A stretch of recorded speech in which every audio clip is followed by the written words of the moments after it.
నమస్తే. ఇటు national Herald case పైన ఇటు రావుస్ అవెన్యూ కోర్టు ఇటు ఈడీ దాఖలు చేసిన ఛార్జ్ షీట్ని కంప్లీట్ కూడా తిరస్కరించిన పరిస్థితి. మాట్లాడే అంశం పైన కావాలని ఇటు రాహుల్ గాంధీని అలాగే సోనియా గాంధీని కావాలని ఇరికించే ప్రయత్నం చేస్తున్నారు. కావాలని మా అకౌంట్లు సీజ్ చేసి చెప్పేసి ఇటు జేఐసీసీ పెద్ద ఎత్తున ఇటు బీజేపీ పార్టీ ముద్రించే ప్రయత్నం చేస్తాను. ఇంకో ఇప్పుడు రాష్ట్రంలో కాంగ్రెస్ పార్టీకి సంబంధించి అత్యధిక మెజారిటీగా సర్పంచ్ సీట్లు గెలుచుకున్న పరిస్థితి. అలాగే BRS second place and BJP third place. మాట్లాడితే ఈ అంశాలపైన మనతో పాటు మాట్లాడి టీపీసీసీ జనరల్ సెక్రటరీ సంధ్యా రెడ్డి గారు ఉన్నారు.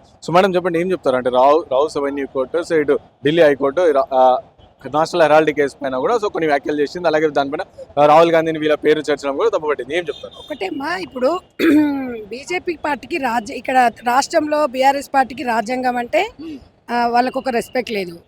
దేశంలో కోర్టు అంటే రెస్పెక్ట్ లేని పార్టీ బీజేపీ పార్టీ.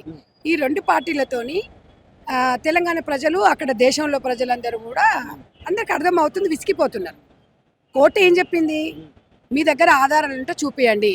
ఎఫ్ఐఆర్ చేయని కేసును తీసుకొచ్చి మీరు కోర్టులో పెట్టేసి తీర్పు ఇవ్వమంటే ఎట్లిస్తుంది అని చెప్పినప్పుడు కొంచెమన్నా వాళ్ళకి తెలివి ఉండాలి. అంటే దీని ఏమంటారు, దీన్ని అంటే పైచాచిక ఆనందం అంటారు. బీజేపీ పార్టీ చేసేది ఏంటంటే అసలు దాంట్లో ఏమీ లేని దాన్ని తీసుకొచ్చేసి ఓటు చోరీ కేసు అనే విషయాన్ని రాహుల్ గాంధీ గారి దేశవ్యాప్తంగా తెర మీదకి తీసుకొచ్చి అందరికీ అర్థమయ్యేలా చెప్తున్నాడు. కాబట్టి అది డైవర్ట్ కావాలంటే ఏం చేయాలి? ఇలాంటి కేసులను అసలు నేషనల్ ఇలాంటి కేసు అనేది అది ఒక కేసేనా? వీళ్ళకు చిత్తశుద్ధి ఉందా? కొంచెమన్నా మెడ మీద వీళ్ళకి తలకాయలు లేవా? వీళ్ళు చేసేది ఏంటి? బీజేపీ పార్టీ వాళ్ళు గాంధీ కుటుంబాన్ని నామరూపాలు చేయాలి లేకుండా అనుకుంటున్నారు. కానీ ఎవరైతే నామరూపాలు లేకుండా అనుకున్నారో వాళ్ళే సర్వనాశనం అయిపోతారు. దేశంలో దరిద్రమైన పాలన నడుస్తుంది. ఇవాళ ఒక త్యాగాల కుటుంబము గాంధీ కుటుంబం మీద కక్షగట్టి ఈరోజు దేశం కోసం ప్రాణ త్యాగాలు ఇచ్చారు. మరి ఇదే బీజేపీ పార్టీలో అమిత్ షా కుటుంబము కోట్లాది కోట్ల రూపాయలు దోసుకొని తింటుండ్రు, మీరు అవినీతి చేస్తున్నారు. సోనియమ్మ నేషనల్ హెరాల్డ్ కేసులో చిత్తశుద్ధి ఏమన్నా మీకేమన్నా అనిపిస్తుంది? ఒక జర్నలిస్ట్గా ఒక ఆరోపణ చూపించండి. ఒకవేళ లావాదేవీలు జరిగినట్టుగా, ఒక అవినీతి ఒక రూపాయి వచ్చినట్టుగా చూపిస్తే మేము ముక్కు నాలకు రాస్తాం గాంధీ భవన్లో. మరి లేకపోతే బీజేపీ పార్టీ ముక్కు నాలకు రాస్తుందా? మీరు ఈడీలతోని మీరు కేసులు పెట్టించేసి అమ్మకు సోనియమ్మకి హెల్త్ బాగాలేకున్నా కూడా ఆమెను టార్చర్ చేయాలి, ఆమెను ఏదో ఒక రకంగా హింసించాలి అని ఇది ఎంతవరకు కరెక్ట్ చెప్పండి? దేశం కోసము, ప్రజల కోసము, వాళ్ళ కుటుంబ అత్తను ఇట్లా భర్తని మొత్తం దేశం కోసం అర్పించింది. ఇంకా ఆమెకి ఏముంటుంది చెప్పండి? ఇలాంటివి ఎదుర్కోవడం అనేది సోనియా గాంధీ గారికి ఫస్ట్ నుంచి ఆమెకు అన్ని అనుభవంతో ఎదుర్కొంటూనే ఉంది. ఏ రోజు కూడా ఇవాళ 25 ఎకరాల భూమిని కూడా ఢిల్లీలో ప్రజల కోసం ఇచ్చిండ్రు. ఒక సొంత మిల్లు లేదు. ఇంకేం కావాలి? ఇంతకన్నా ఎక్కువ దేశంలో ప్రజలందరికీ తెలుసు కాంగ్రెస్ పార్టీ ఉంటేనే అందరు బాగుంటారు అని. ఇదే బీజేపీ పార్టీకి సవాల్ విసురుతున్నాం. హిందూ ధర్మం అంటారు కదా, నిజంగా మేము హిందువులమే, అందుకే ధర్మం మమ్మల్ని కాపాడుతుంది. ఎందుకంటే మేము తిట్టినా వేస్ట్ వీళ్ళని. మేము ఒక మంచితనంతోనే మీకు సమాధానం చెప్తున్నాం. నాకు ఒక్కటి గుర్తొస్తుంది రానా తమ్ముడు, గతంలో బ్రిటిష్ వాళ్ళు ఉన్నప్పుడు ఏ రకంగా అయితే బ్రిటిష్ వాళ్ళు భారతీయులను చెప్పు చేతిలో పెట్టుకొని ఒక మూలన పడేసి కూర్చోబెట్టి పెట్టిండ్రో గడీల పాలనలో, ఇప్పుడు సేమ్ బీజేపీ పార్టీ అదే బ్రిటిష్ వాళ్ళ అడుగుజాడలు నడుచుకుంటే దేశంలో కాంగ్రెస్ పార్టీ కార్యకర్తలను మూలన కూర్చోబెట్టాలి, నోరు తెరవకుండా చేయాలి, మొత్తం రాజ్యం మేమే వెళ్ళాలనే పాలన అనేది అయితే నాకైతే అనిపిస్తుంది. ఎందుకంటే ఇవాళ సోనియమ్మకి ఇంతమంది మహిళలు అండగా ఉన్నాం. ఎందుకంటే ఆమె ఒక త్యాగశీలి. ప్రధానమంత్రి అయ్యే అవకాశం వచ్చినా కూడా ఎవరైనా వదులుకుంటారా? ఒక సర్పంచ్ అవకాశం వస్తే వదులుకోము, ఒక వార్డు మెంబర్ వస్తే వదులుకోము. అలాంటి గొప్ప తల్లిని పట్టుకొని ఇవాళ ఆమె మీద నిందలేయడం అనేది ఆకాశం మీద మూస్తే మన మీదనే పడుతుంది. అంటే కాంగ్రెస్ పార్టీకి సంబంధించి మన్రేగా స్కీమ్ ఏదైతే మహాత్మా గాంధీకి సంబంధించి ఉపాధి హామీ స్కీమ్ ఏదైతే దాని పేరు కూడా మార్చడం బీజేపీ పార్టీ ఏం చెప్తారు? అది కూడా రాజకీయ పైశాచిక ఆనందమే. ఇప్పుడు ఆ జాతీయ ఉపాధి హామీ అనేది కాంగ్రెస్ ప్రభుత్వం ఎన్నో ధర్నాలు, ఎన్నో దీక్షలు చేసి ఎంతో చేసి మేము ఉపాధి హామీ కూలీల కోసం పెట్టిన స్కీమ్ని, ఆ పథకాన్ని పేరు మారవడం అంటే మరి పైచాచిక ఆనందం కాకపోతే దానివల్ల ఏమన్నా లాభం ఉందా? చెప్పండి, లాభం ఏముంది?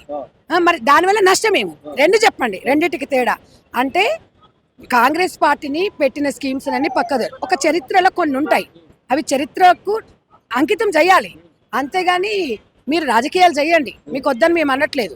నేను ఒక్కటే చెప్తున్నాను, దానివల్ల లాభం కన్నా నష్టాలు ఎక్కువ ఉంటాయి. మీరు చేసే అరాచకాలని ప్రజలు చూస్తున్నారు, దేశ ప్రజలు. ఇదే ఇప్పుడు ఓటు చోరీ గురించి రాహుల్ గాంధీ గారు క్లియర్గా చెప్పారు.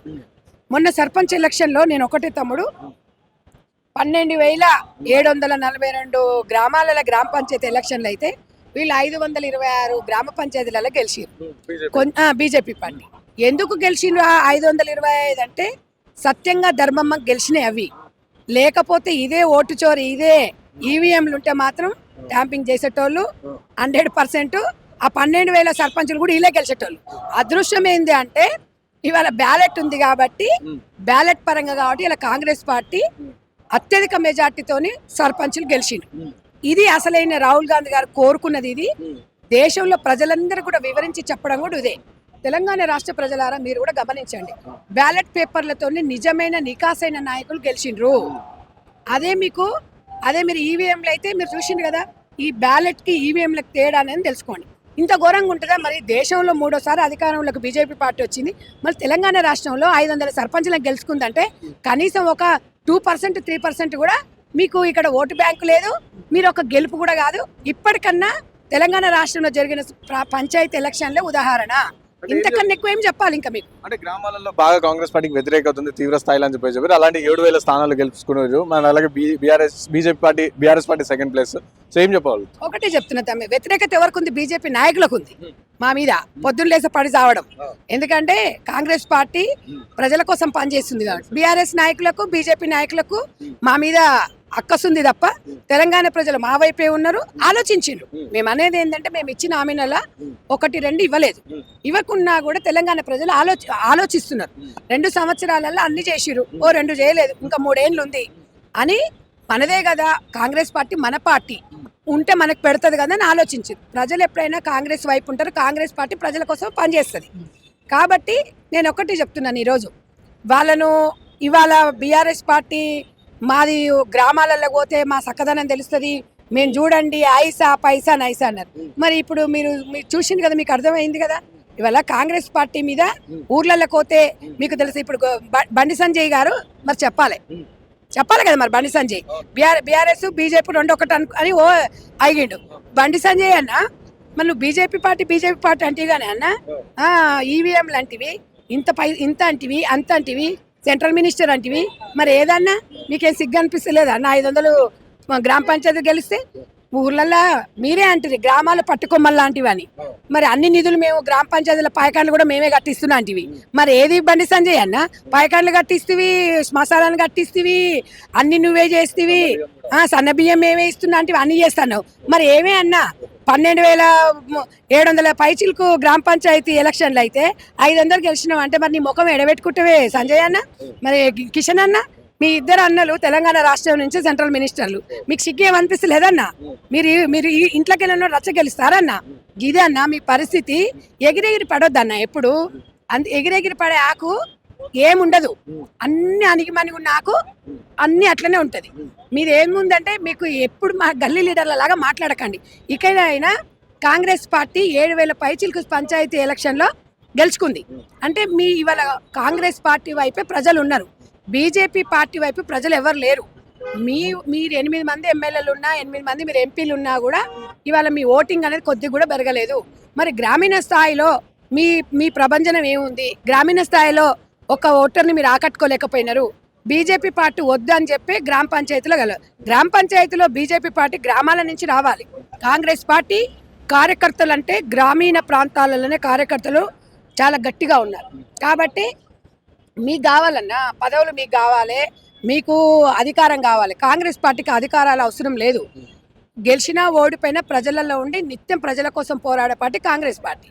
ఇకనన్నా ఈ ఎన్నికలే మీకు చెంపపెట్టు. ఇంకా మేము చెప్పాల్సిన అవసరం లేదు, మేము తిట్టాల్సిన అవసరం లేదు, ఏం లేదు. మీ ఇద్దరు కిషన్ రెడ్డి, బండి సంజయ్ గారు ఇద్దరు కలిసి మరి ఏడ దూకుతారో దుంకండి. ఎందుకంటే సర్పంచ్ ఎలక్షన్లా కనీసం మినిమం 4,000, 5,000 సర్పంచ్లు గెలిస్తే మీకు కొంచెమన్నా ఉండే. 500 అన్న సిగ్గు అవుతుంది ఎవరికని చెప్పుకుంటే.